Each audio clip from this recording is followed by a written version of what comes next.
pour investir, le match des traders.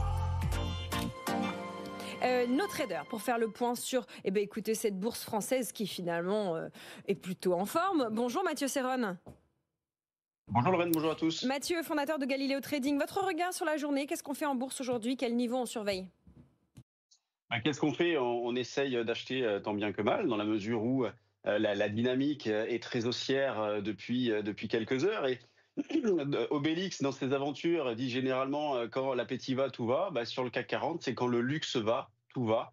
On l'a bien vu hier avec les bons résultats de Richemont qui ont entraîné la flambée des valeurs du secteur et donc propulsé le CAC sur des plus hauts récents. Alors on est loin des plus hauts historiques, bien entendu, mais une nette accélération donc de l'indice français après avoir évolué pendant un certain temps entre les 7400 et 7500 points.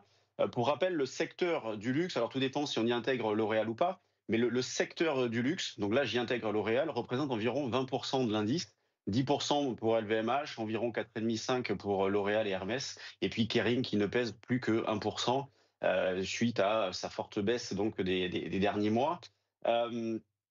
Donc moi dans ce contexte-là, j'essaye donc d'acheter vers 7705 à court terme jusqu'à 7690.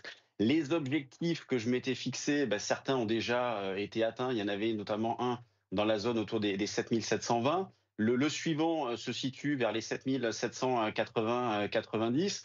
Sur un malentendu, on pourrait retrouver également les plus hauts du mois de septembre vers les 7880-90.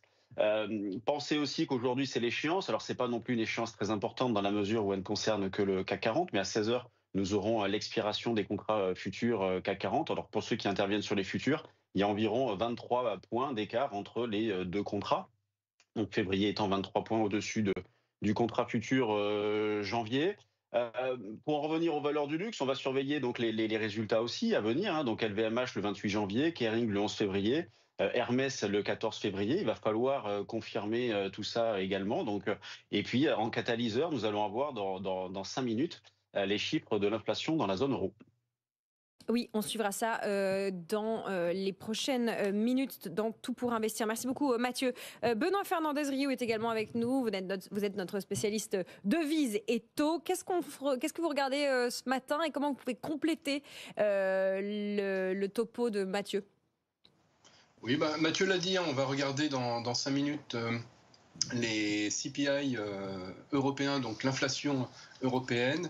On s'attend pour du corps, pour l'inflation cœur en fait, à une stabilité. On s'attend à une petite hausse sur l'inflation avec les intrants extérieurs, comme le pétrole notamment, qui monte. Donc on peut avoir une petite hausse. Alors voilà ce qu'on regarde. Alors, ce qu'on regarde ce matin. Mais effectivement, Mathieu l'a dit, on a un CAC qui s'inscrit finalement dans un bon trend européen, et à contrario de ce qui se passe aux États-Unis, où on a fait des plus hauts quand même assez forts, et donc on a des prises de bénéfices.